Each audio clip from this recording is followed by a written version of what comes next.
నిన్న విజయవాడ సెంట్రల్‌లో వైసీపీ చేసిన దీక్షలకైతే బోండా అమ్మగారు అడ్డుకున్నారు. ప్రస్తుతం మనతో పాటు బోండా అమ్మగారు ఉన్నారు. అసలు అక్కడ ఎందుకెళ్ళాల్సొచ్చింది? ఎందుకు అడ్డుకున్నారో ఆయన మాటల్లో తెలుసుకుందాం. సార్ నిన్న బోండా మీరెళ్లారు వైసీపీ వాళ్ళు దీక్ష చేస్తుంటే ఎందుకు అడ్డుకున్నారక్కడ?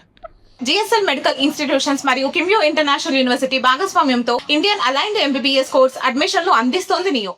అంటే విజయవాడలో ఏ రాజకీయ పార్టీ ధర్నాలు చేయాలన్నా ధర్నా చౌక్ అని ఒక స్పెసిఫిక్ ప్లేస్ ఉంది. మేము అపోజిషన్లో ఉన్నప్పుడు కూడా అక్కడే ధర్నాలు చేసాం. వాళ్ళు కూడా అక్కడే గత కొంతకాలం చేస్తున్నారు. కానీ ఇవాళ కొంచెం శృతి మించి వైసీపీ పార్టీ మనం చూస్తున్నాం మీడియాలో రఫా అని నరుకుతాం కొరుకుతాం అని చెప్పి ఏదైనా జంతువుల్ని కొట్టి ఎలా చేస్తున్నారో అదే మోడల్లో నిన్న గవర్నమెంట్ ప్రెస్ దగ్గర ఒక బస్ స్టాప్ని ఆక్యుపై చేసి అక్కడ ఉన్నటువంటి రోజు 10,000 మంది ఆ సెంటర్ నుంచి ఆడవాళ్ళు ఉద్యోగాలకు వెళ్తారు, అలాగే చదువుకోవడానికి వెళ్తారు, అలాగే వివిధ పనుల్లో వెళ్తారు. వాళ్ళందరినీ కూడా బెదరకొట్టే విధంగా అక్కడ పబ్లిక్ ప్లేస్లో వీళ్ళు పెట్టి ముఖ్యమంత్రి చంద్రబాబు నాయుడు గారిని అలాగే నారా లోకేష్ గారిని బూతులు తిడుతూ ఇష్టం వచ్చినట్టు ఈ గంజాయి బ్యాచి వీళ్ళందరూ కూడా లిక్కరు అన్నీ కూడా సప్లై చేసి వాళ్ళతో బూతులు తిట్టిస్తూ ఉంటే ప్రజల నుంచి కూడా మాకు కంప్లైంట్స్, మాకు లోకల్గా అక్కడ ఉన్న పార్టీ వాళ్ళు కూడా ఇది జరుగుతుందన్నారు. మేము పోలీసుల దృష్టికి తీసుకెళ్ళాం. తర్వాత వాళ్ళు ఎవరికి మొండికేసి వెళ్ళకపోతే అప్పుడు మేము వెళ్ళాల్సి వచ్చింది. వెళ్ళి ధర్నా చౌక్లో ధర్నా చేసుకోండి. అయినా మీరు ధర్నా చేసే పాయింట్ ఏంటి? మెగా డిఎస్సిలో అవకతవకలు జరిగినాయి అన్నారు, మెగా డిఎస్సిలో అవినీతి జరిగిందన్నారు. మేము స్పష్టంగా చెప్పాం. దానికి మా మంత్రి నారా లోకేష్ గారు స్పందించాడు. దాని మీద చర్చకు సిద్ధం, మీరు రమ్మంటే తాడేపల్లి వస్తా, వైసీపీ పార్టీకి వస్తా, ఆఫీస్కి వస్తా, లేదంటే జూమ్లో మాట్లాడదాం అని చెప్పి స్పష్టంగా చెప్పారు.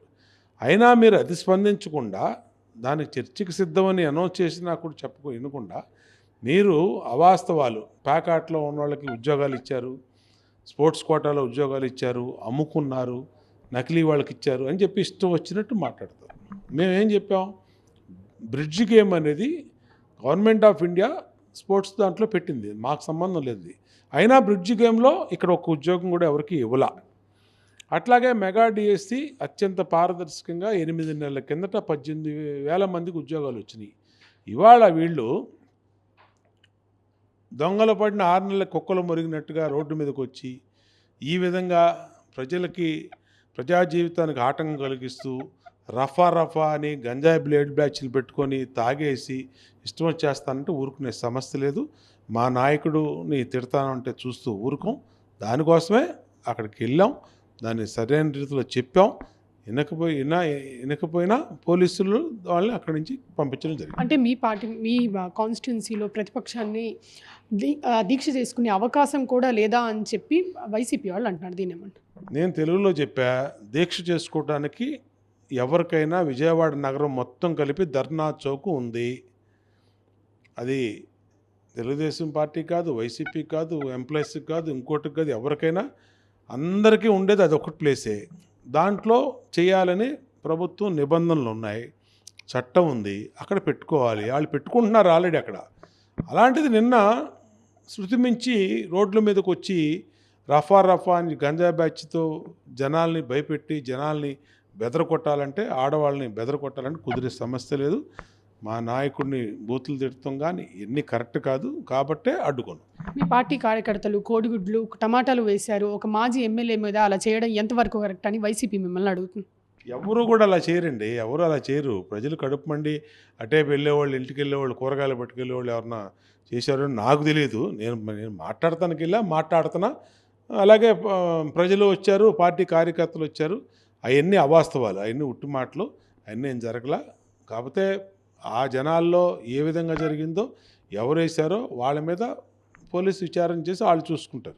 అంటే చంద్రబాబు నాయుడు గారిని కలిసిన మరుసటి రోజే మీరు ఇలా గుండాయిజానికి దిగారని చెప్పి వైసీపీ నాయకులు అంటున్నారు. మీ మీద షోకాస్ నోటీస్ పంపించారని, దాన్ని డైవర్ట్ చేయడానికి ఇలా చేస్తున్నారని వైసీపీ నాయకులు అంటున్నారు. మల్లాది విష్ణు అంటున్నారు. దీన్ని ఏమంటారు? గుండాయిజం నేను చేయాలి అనుకుంటే ఇవాళ వైసీపీ నాయకులు అక్కడి నుంచి వెళ్ళేవాళ్ళు కాదు. ఫస్ట్ అది తెలుసుకోవాలి. ఊరినే మైకులు ఉన్నాయి కాబట్టి నోటికి వచ్చినట్టు మాట్లాడటం కాదు. నేను చేయాలనుకుంటే వీళ్ళు అక్కడి నుంచి వెళ్తారా? ఒక అంగుళం కూడా జరుగుతారా? జరగరు. కాకపోతే ఇవన్నీ అవాస్తవాలు.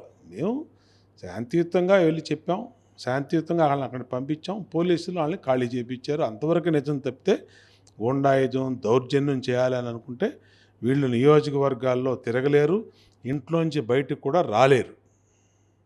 అంటే మేము పర్మిషన్స్ అన్ని తీసుకున్న తర్వాతే దీక్ష పెట్టాము అని చెప్పి మల్లాది విష్ణు అంటున్నారు. దీన్ని ఏమంటారు? చూపించమనండి. ఇప్పుడు మీరు వెళ్ళి అడగండి ఆర్టీవీ తరఫున పర్మిషన్ కనుక వాళ్ళకు ఉంటే. బోండా ఉమ నిన్నే చెప్పాడు క్లియర్గా, స్పాట్లో నేను వెళ్ళిన దానికి చెంపలు వేసుకొని రిజైన్ చేస్తా, అది కూడా నా లెటర్ ప్యాడ్ మీద సంతకం పెట్టి వైట్ పేపర్ మీద వాళ్ళకే ఇస్తా, వాళ్ళు ఏం రాసుకుంటారో రాసుకొని రిజైన్ చేయించుకోండి. బట్ మీకులాగా అలగా మాటలు మాట్లాడేవాడు కాదు బోండా ఉమ. ఒక మాట అన్నాడంటే నిలబడతాడు. ఇప్పుడు చెప్తున్నా, మళ్ళా చెప్తున్నా, నిన్నకి మీడియా ద్వారా చెప్పా, మీకు ధర్నాకి అక్కడ అనుమతి ఉంటే బోండా ఉమ రాజీనామాకి సిద్ధం, బహిరంగ క్షమాపణ చెప్పి. లేకపోతే మీరేం చేస్తారో చెప్పండి. ఇంకొకసారి లోకేష్ను కానీ చంద్రబాబు నాయుడు గారిని కానీ మీరు బూతులను మాట్లాడితే తోలు తీస్తానని చెప్పి నిన్న చెప్పా, మళ్ళీ ఇవాళ దాన్ని కన్ఫర్మ్ చేస్తాను. అంటే ఇంకా మీదట మీ కాన్స్టిట్యుయెన్సీలో ధర్నాలైనా ఏదైనా చేసే అవకాశం ఉందంటారా? అయితే అన్నీ ఆపేస్తున్నారు. అంటే చేసుకోవచ్చు వాళ్ళు, కానీ ధర్నా చౌక్ ఉంది. రోడ్డు మీదకి వచ్చి ప్రజలకు ఆటంకం కలిగిస్తాను, మా నాయకులను తిడతాను, మమ్మల్ని తిడతానంటే ఊరుకునే సమస్య లేదు. ఎవరన్నా ఊరుకుంటే వాళ్ళు ఊరుకుంటారేమో తప్పితే బోండా ఉమ ఊరుకోడు. రాబోయే 3 సంవత్సరాలు ఒక పద్ధతిగా వెళ్ళండి. మీరు ఇప్పటివరకు చూసాం, మీకు ఒక అవకాశం ఇచ్చాం, మీరు శృతి మించబట్టే మేము రోడ్ల మీదకి వచ్చాం. మేము రోడ్ల మీదకి వస్తే మీరు తట్టుకోలేరు. కాబట్టి మీకు ఒకటే చెప్తా ఉన్నాం, మీరు భవిష్యత్తులో అయినా ఒక పద్ధతి ప్రకారం చేసుకోండి. ధర్నా చౌక్ నేను రావాల్సిన అవసరం కూడా లేదు. మీ పని మీరు చేసుకోండి. మేమేమి సీనియర్ ఎమ్మెల్యే, నాకు రాజకీయాల్లో ఏది కరెక్ట్ కాదనేది స్పష్టంగా తెలుసు. కాబట్టి మీరు అనవసరంగా ఇచ్చేసుకోవాకండి, అనవసరంగా తప్పు చేయాలి. ధర్మేంద్ర ప్రధాన్ రిజిగ్నేషన్ చేసినట్టు మనం ఆంధ్రప్రదేశ్లోని education minister Nara Lokesh resignation చేయాలంటూ డిఎస్సి విషయంలో చెప్తున్న వైసీపీ వాళ్ళ గురించి మీరేమంటారు? అందుకనేగా చర్చకు సిద్ధం అనేది. మేమేం చెప్తున్నాం? చర్చకు సిద్ధం. మా నాయకుడు నారా లోకేష్ గారు వస్తున్నారు, మీరు రండి. ఎందుకు రాడు జగను? ఎందుకు రాడు? ఊరినే గుడ్డ కాల్చి మొహం మీద వేసేసి మీరు చూసుకోండి అంటే కాదు కదా.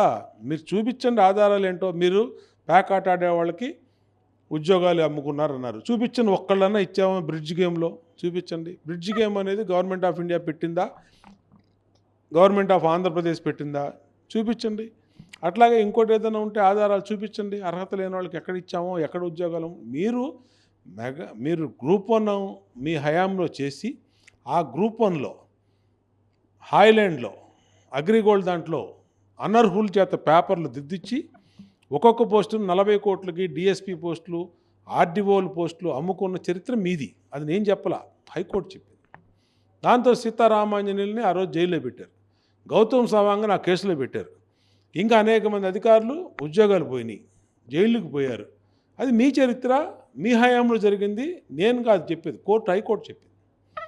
అది కరెక్ట్. కానీ ఊరినే ఏమీ లేకుండానే అత్యంత ట్రాన్స్పరెన్సీతో జరిగినటువంటి గ్రూప్ 1 ఎగ్జామ్లో ఎక్కడా కూడా ఏ అవకతవకలు జరగలేదు. మళ్ళా మేము చెప్తున్నాం, ఇప్పుడు ఆన్ ది స్పాట్ ఈ టైంలోనే మేము రెడీగా చర్చకున్నాం, ఎక్కడైనా చర్చించడానికి సిద్ధంగా ఉన్నాం. మీకేమన్నా దమ్ముంటే, మీ దగ్గర ఆధారాలు ఉంటే, మీరు మాట్లాడేది నిజమైతే రండి చర్చకి, నిరూపించండి. ఎవడెవడో మాట్లాడుతున్నాడు, కొడాలి నాని అనో, లేదంటే పేరుని నాని అనో, అంబటి రాంబాబు అనో, ప్రతి గొట్టంగాడు మాట్లాడితే రండి ఆధారాలు తీసుకొని చర్చకు సిద్ధం అని చెప్తున్నాం కదా. కాబట్టి అవాస్తవాలు మాట్లాడుతూ నోటుకు వచ్చినట్టు బిహేవ్ చేస్తూ మేము రోడ్ల మీదకి వచ్చి బూతులు తిడతామంటే ఇక్కడ పడేవాళ్ళు లేడు. ఎవడన్నా మిమ్మల్ని ఎలో చేయొచ్చు, కానీ బోండా ఉమ ఎలో చేయడు. ఖచ్చితంగా మిమ్మల్ని కంట్రోల్ చేస్తాం. సో చూశారు కదా, మల్లాది విష్ణు పేపర్స్ చూపిస్తే, పోలీస్ పర్మిషన్ ఉన్న పేపర్స్ చూపిస్తే మాత్రం నేను ఆన్ ద స్పాట్ రాజీనామా చేస్తానని అంటున్నారు. కెమెరామెన్ నానితో అథా మొహమ్మద్, RTV విజయవాడ.